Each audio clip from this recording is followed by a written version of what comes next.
सुप्रभात। मैं डॉक्टर आशा शर्मा, प्राध्यापिका हिंदी, राजकीय महाराज वरिष्ठ उपाध्याय संस्कृत विद्यालय जयपुर में कार्यरत। कक्षा 12 की विशेष हिंदी के अंतर्गत दो पुस्तकें हैं, अंतरा एवं अंतराल। हम आज अंतरा पुस्तक का पहला पाठ जयशंकर प्रसाद पढ़ेंगे। जयशंकर प्रसाद की दो कविताएं इसमें दी गई हैं। सबसे पहले हम जयशंकर प्रसाद का परिचय पढ़ेंगे। महाकवि जयशंकर प्रसाद का जन्म काशी में हुआ। वे छायावाद के मूर्धन्य कवियों में से एक हैं। चार स्तंभ कवि छायावाद के माने जाते हैं: सूर्यकांत त्रिपाठी निराला, सुमित्रा नंदन पंत, महादेवी वर्मा एवं जयशंकर प्रसाद। जयशंकर प्रसाद छायावाद के एक मूर्धन्य कवि हैं। प्रसाद जी अत्यंत सौम्य, शांत और गंभीर प्रकृति के व्यक्ति थे।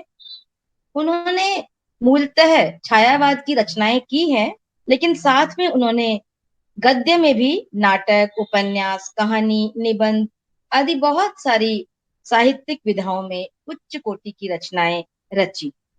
इनके साहित्य में राष्ट्रीय जागरण का स्वर भी मिलता है, भारतीय संस्कृति का गौरव भी देखने को मिलता है और जीवन मूल्यों की झलक भी मिलती है। इन्होंने बहुत सी रचनाएं लिखी, जिनमें इनके प्रसिद्ध नाटक हैं अजातशत्रु, स्कंदगुप्त, चंद्रगुप्त, राजश्री, ध्रुव स्वामी। इन नाटकों की ये विशेषता है कि इनमें इन्होंने कविताओं का भी प्रयोग किया है। कविताएं रची और नाटकों के बीच बीच में उनको कविताओं को इन्होंने प्रस्तुत किया। और इस पाठ में जो दो कविताएं दी गई हैं, वे भी इनके नाटकों में से ही ली गई। इन्होंने उपन्यास भी लिखे हैं, जिसमें कंकाल, तितली और एक अपूर्ण उपन्यास है इरावत।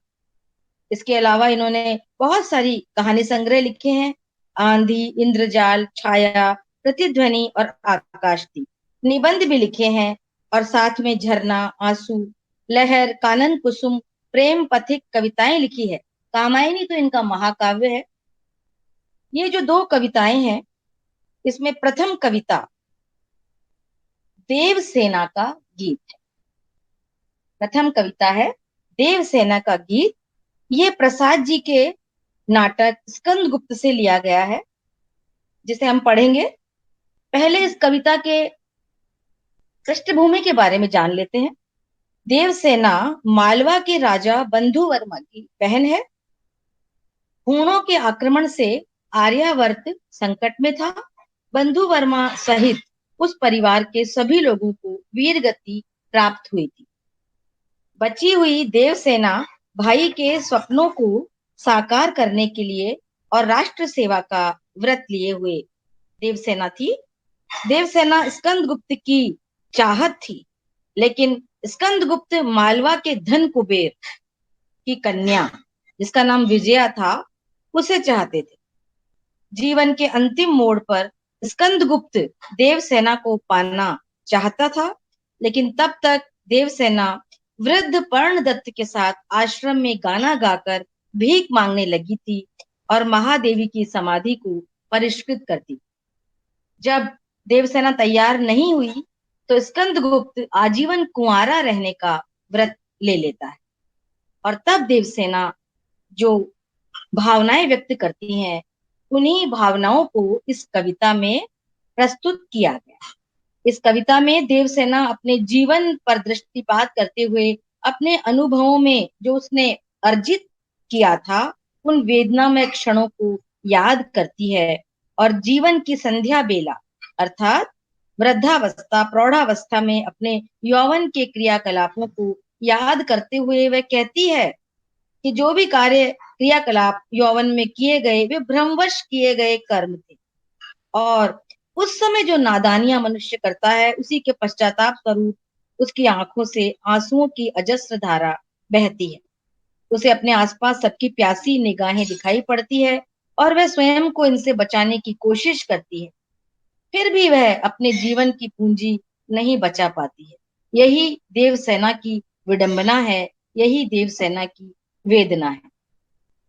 तो इसमें कविता में देवसेना अपनी दुर्बलताओं और हारने की निश्चितता के बावजूद प्रलय से लोहा लेती है। ये कविता गीत के शिल्प में रची गई है। गीत का इसका प्रकार है, गीत के समान लिखी गई है। और इस कविता में वेदना के क्षणों में मनुष्य और प्रकृति के संबंधों को भी व्यक्त किया गया है। जयशंकर प्रसाद प्रकृति के कवि हैं। तो आइए पढ़ते हैं हम देवसेना का गीत। आह वेदना मिली विदाई, मैंने भ्रमवश जीवन संचित, मधुकरियों की भीख लुटाई। देवसेना पश्चाताप करते हुए कहती है कि मुझे जीवन के इन अंतिम क्षणों में वेदना ही प्राप्त हुई है।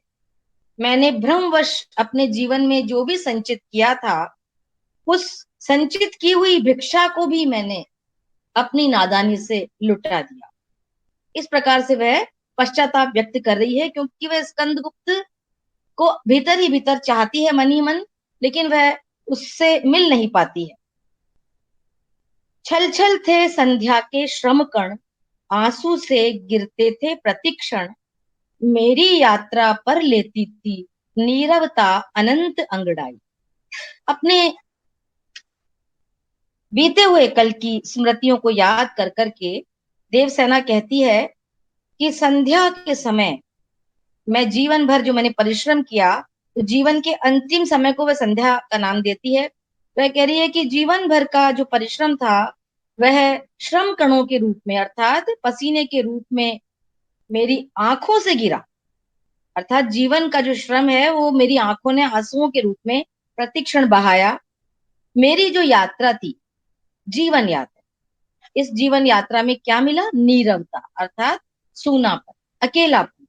और ये अकेलापन ही अंगड़ाई बन करके मेरे जीवन में, मेरी जीवन यात्रा में मेरे साथ चल रहा। आगे कहती है देवसेना, श्रमित स्वप्न की मधुमाया में, गहन विपिन की तरु छाया में, पथिक उनींदी श्रुति में किसने यह विहाग की तान उठाई। पूरी कविता में एक पीड़ा और वेदना का भाव विद्यमान है। अतः इसमें देवसेना कहती है, श्रमित अर्थात थका हुआ, मेरा जीवन रूपी जो मन रूपी पथिक है, इस जीवन रूपी यात्रा में थक गया है। स्वप्न देखता रहा, स्वप्नों की मधु माया अर्थात जादू में चलता रहा।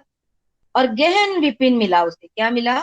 मन को घना जंगल में, और उस घने जंगल में जो एक स्वप्न रूपी वृक्ष की छाया मिली, उस छाया में विश्राम करते हुए देवसेना प्राप्त पाती है कि उस विश्राम में भी उसे एक विहाग की तान सुनाई। विहाग कहते हैं एक विरह के राग को, जो कि अर्धरात्रि में गाया जाने वाला होता है। अर्धरात्रि में गाए जाने वाला विरह का गीत। तो देवसेना को अपने जीवन में जो भी पड़ाव प्राप्त हुए, जो भी मंजिलें प्राप्त हुई, वह उसको कैसे लगता है? मानो कोई विरह का गीत किसी ने छेड़ दिया, ऐसा उसको लगता है। जीवन में एक अधूरापन, एक अकेलापन, एक वेदना की अनुभूति वह करती है।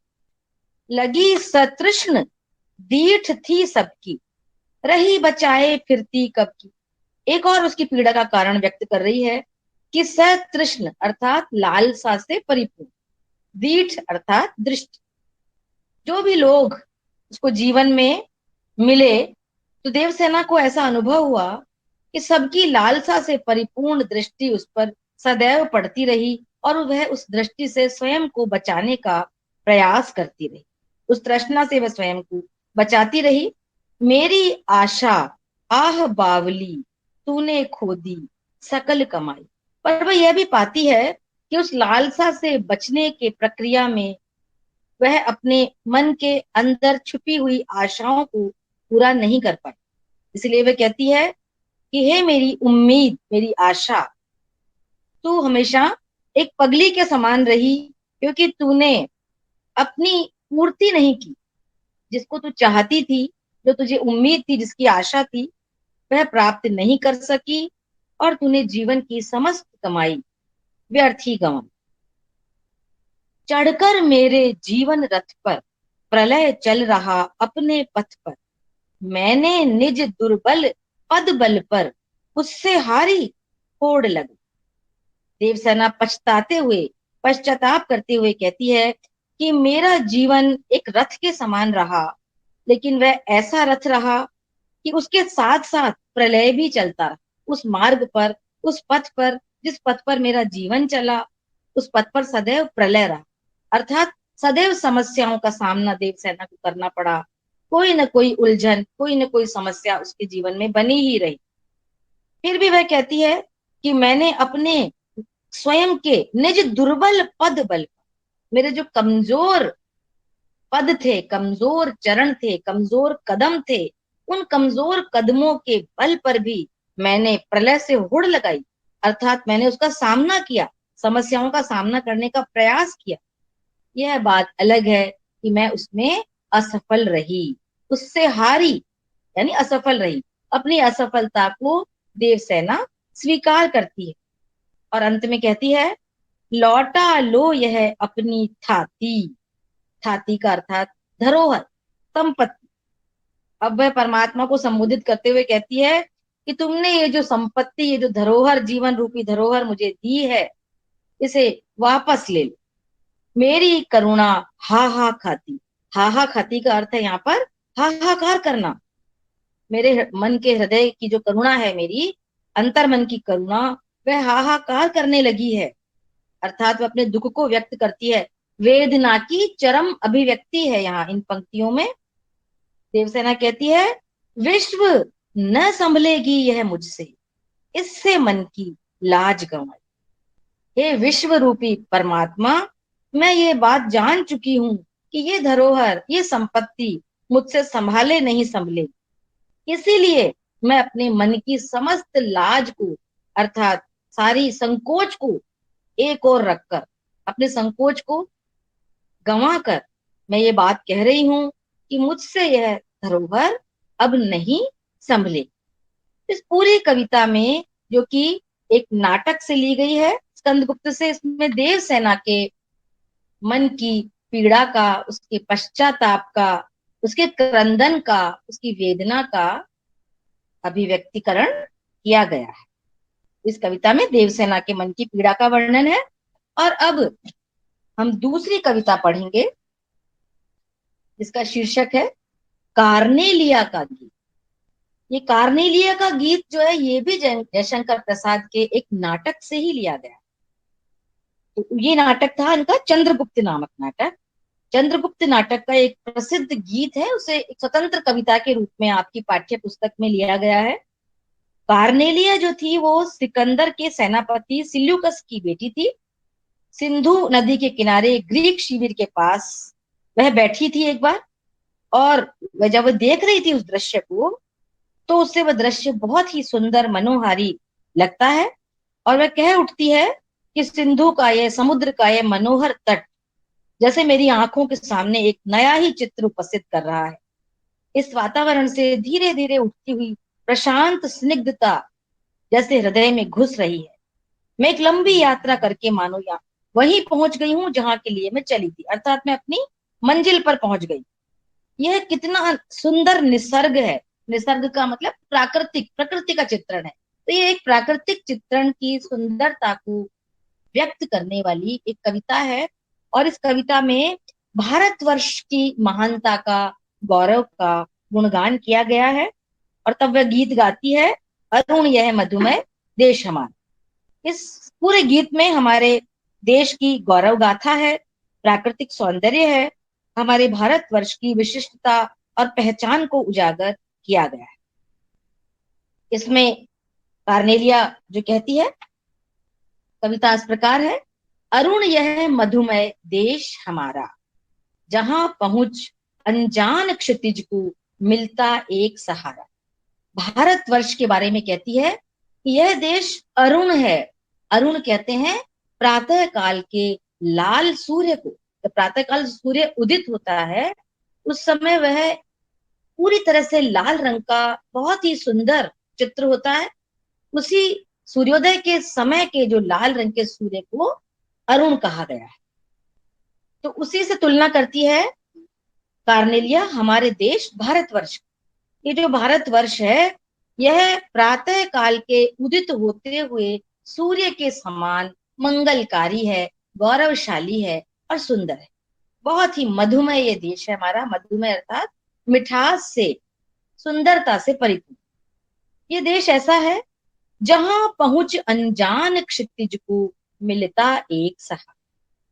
जो क्षितिज है, क्षितिज कहते हैं हम दूर तक फैले आकाश को जब हम देखते हैं, तब जहां हमारी दृष्टि जाती है धरती और आकाश हमें मिलते हुए दिखाई देते हैं, उसी स्थान को क्षितिज कहते हैं। तो कवि जो है जयशंकर प्रसाद कार्नेलिया के माध्यम से भारतवर्ष का गुणगान करते हुए कहते हैं कि हमारा ये देश ऐसा है जहां पहुंचकर अनजान से अनजान क्षितिज को भी सहारा मिलता है, आश्रय प्राप्त होता है। आश्रय देने का जो गुण है वो हमारे देश। सरस तामरस गर्भ विभा पर नाच रही तरुशिखा मनु। यहाँ पर छायावादी बहुत ही सुंदर सौंदर्य, प्राकृतिक सौंदर्य है और लालित्य है, कोमलकांत पदावली है। बहुत सुंदर इसमें रूपक अलंकार का प्रयोग करते हुए कार्नेलिया कहती है, सरस तामरस। तामरस, ताम्र, तांबा जो है वो लाल रंग का होता है और उदित होता हुआ सूर्य भी लाल रंग का होता है। सरस, साथ में सरस भी है, रस से परिपूर्ण। पूरी पृथ्वी कैसी लग रही है, भारतवर्ष की धरती कैसी लग रही है प्रातः काल के समय जब कार्नेलिया ने उस सौंदर्य को देखा, उसे लग रही है सरस, रस से परिपूर्ण, आनंद से परिपूर्ण। ताम्रस, तांबे के रंग के समान ललाई, लालिमा लिए हुए। गर्भ विभा पर, उस वह जो विभा है, वह जो प्रकाश पृथ्वी पर पड़ रहा है, उस प्रकाश में नाच रही तरुशिखा मनोहर। तरुशिखाएं अर्थात वृक्षों की शाखाएं मनोहर, बहुत ही अत्यधिक सुंदर प्रतीत हो रही हैं, नाचती हुई प्रतीत हो रही हैं, क्योंकि उन हरी भरी वृक्षों की शाखाओं पर जब सूर्योदय की लालिमा युक्त किरणें पड़ रही हैं तो वह सौंदर्य अनुपम है, अद्वितीय है। तो कवि तुलना करते हैं, किससे उपमा दे रहे हैं, उपमा अलंकार है यहाँ पर अगली पंक्ति में, छिटका जीवन हरियाली पर मंगल कुमकुम सारा। कवि कहते हैं ऐसा लग रहा है कि चारों ओर जो ये जीवन रूपी हरियाली वृक्षों की व्याप्त हो रही है, इस हरियाली पर प्रकृति ने मंगल कुमकुम, कुमकुम कहते हैं सिंदूर को, मंगल सिंदूर किसका प्रतीक है, मांगलिकता का, तो मांगलिक सिंदूर किसी ने, प्रकृति ने छिड़क दिया। कितनी सुंदर उपमा है, ऐसा लग रहा है मानो हरी भरी प्रकृति पे किसी ने कुमकुम छिड़क दिया।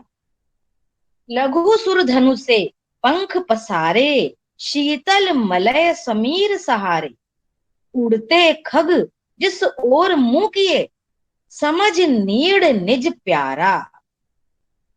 अब अगली इन पंक्तियों में कवि कहते हैं कि लघु सुरधनु, लघु यानी छोटे छोटे, सुरधनु इंद्रधनुष। अब छोटे छोटे इंद्रधनुष से किसकी तुलना की है, पक्षियों के पंखों की। जो पक्षी हैं, मनुष्य ही नहीं पशु पक्षी भी हमारे भारतवर्ष को इतना अधिक प्रेम करते हैं कि शीतल ठंडी ठंडी मलय अर्थात सुगंधित हवा जहां जिस ओर चल रही है हमारे भारतवर्ष में, जो शीतल मलय समीर, ठंडी शीतल हवा, सुगंधित हवा चल रही है, उस हवा के सहारे जो पक्षी हैं वे अपने छोटे छोटे रंगीन इंद्रधनुषों जैसे पंखों को फैलाए हुए उसी ओर उड़ते हैं जिस ओर हमारा भारतवर्ष है। और जिस ओर मुंह करके वे पक्षी अपना सुंदर प्यारा आश्रय स्थल समझकर उड़ते हैं, वही हमारा भारतवर्ष। पक्षी भी भारतवर्ष में आकर अपना आश्रय बनाना चाहते हैं। बरसाती आंखों के बादल बनते जहां भरे करुणा जल। अब यहाँ पे इस पंक्ति में कवि कार्नेलिया के माध्यम से ये बताना चाहते हैं कि भारतवर्ष का प्राकृतिक सौंदर्य तो है ही, यहाँ का मांगलिक सौंदर्य है ही, उसके साथ यहाँ जो भावनात्मक सौंदर्य है, आत्मिक सौंदर्य है, वो भी अनुपम, क्योंकि यहाँ पर स्नेह, प्रेम, दया, करुणा, सहृदयता जैसी भावनाएं केवल भारतवर्ष में ही पाई जाती हैं। तो इन पंक्तियों में कवि कहते हैं कि बरसाती आंखों के बादल, जब किसी पीड़ा से, दुख से, किसी दीन दुखी की आंखें यहाँ बरसने लगती हैं, आंखों से करुणा का बादल बरसने लगता है, तो बनते जहां भरे करुणा जल, तो करुणा का जल उन्हें देखकर, उनकी वजह से उत्पन्न होता है। अर्थात यहाँ हरेक के प्रति मन में करुणा का भाव उत्पन्न होता है। दूसरे के दुख को देखकर यहाँ दुख उत्पन्न होता है, मन में करुणा उत्पन्न होती है। लहरें टकराती अनंत की पाकर जहां किनारा, अनंत कहते हैं समुद्र को। तो कवि कहते हैं कि पशु पक्षी और मनुष्य ही नहीं, समुद्र की लहरों को भी यहीं आकर विश्राम मिलता है। अनंत की, समुद्र की लहरें भी यहीं हमारे भारतवर्ष के किनारे पर आकर टकराती हैं, यहाँ विश्राम करती हैं, आनंदित होती। अगली पंक्ति है, हेम कुंभ ले उषा सवेरे, भरती ढुलकाती सुख मेरे। कवि कहते हैं कि उषा अर्थात प्रातः काल से पूर्व जो आकाश में लालिमा चारों ओर व्याप्त हो जाती है, उसे उषा कहते हैं। तो देखिए बच्चों, यहाँ मानवीयकरण अलंकार का अनुपम प्रयोग, ये मानवीयकरण अलंकार है। जब प्रकृति को मानव के रूप में उपस्थित किया जाए, वहां मानवीयकरण अलंकार होता है। बहुत ही सुंदर पंक्तियां हैं ये। कवि कहता है कि जो उषा है वो एक नायिका के समान सुबह सुबह जब प्रातः काल के लालिमा से युक्त सूर्य को लेकर आती है, तो ऐसा लगता है कि मानो कोई सुंदर नव युवती स्वर्ण का घट, सोने का घड़ा लेकर उसमें क्या भर के लाई है? सुख भर के लाई। सभी के लिए, चर अचर जगत के लिए, मनुष्यों के लिए, पशु पक्षियों के लिए, सबके लिए हमारे भारतवर्ष की हर सुबह, हर उषा मानो स्वर्ण के कलश में सुखों को भरकर ले आती है और ढुलका देती है। उन सुखों को वह सब पर बरसा देती है। मदिर ऊंघते रहते जब, जगकर रजनी भर तारा। इन पंक्तियों में भी मानवीयकरण अलंकार है। अंतिम पंक्तियों में कवि कहते हैं मदिर अर्थात नशे में, नींद के नशे में मस्त होकर, मदमस्त होकर जब रजनी भर अर्थात रात भर तारे जागते रहते हैं। रात भर उन तारों को जागना पड़ता है क्योंकि वो टिमटिमाते हैं, वो चमकते रहते हैं, इसलिए वो जागते हैं। तो यहाँ तारों का भी मानवीयकरण कर दिया गया है। रात भर जब तारे जागते हैं और प्रातःकाल रात्रि जागरण के कारण थक कर उनकी आंखों में नींद भरी होती है, इस कारण वे प्रातःकाल ऊंघने लगते। प्रातःकाल जब तारे बहुत धुंधले दिखाई देने लग जाते हैं, धीरे धीरे तारे दिखना बंद होने लगते हैं, अदृश्य होने लगते हैं, उस समय का वर्णन कवि ने कितनी कुशलता और कितनी सुंदरता के साथ किया है कि रात भर जगने के कारण उस जागरण की थकान से तारों की आंखों में इतनी नींद भर जाती है कि सुबह सुबह वे ऊँघने लगते हैं और इसीलिए उनकी चमक कम हो जाती है। ऐसी सुंदर परिकल्पना कवि ने इन पंक्तियों में की है। तब जब वे तारे ऊँघने लगते हैं, उसी समय उषा आ जाती है और उषा अपने सोने के घड़े में उस प्रातःकालीन अरुण सूर्य के, सूर्य रूपी स्वर्ण कलश में सुख भर कर वह उषा ले आती है और भारतवर्ष के समस्त प्राणियों पर बरसा देती है।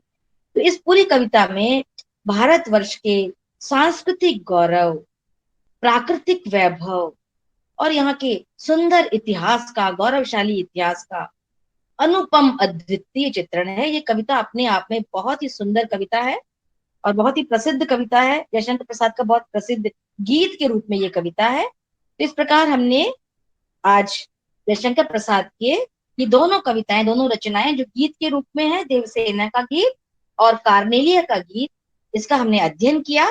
मैं चाहूंगी कि जिस प्रकार से मैंने आपके सामने इन दोनों गीतों की व्याख्या को स्पष्ट किया, आप संदर्भ और प्रसंग सहित इन दोनों गीतों की व्याख्याओं को स्वयं करेंगे और अगले वीडियो में मैं आपको इसके प्रश्न उत्तर बताऊं। धन्यवाद।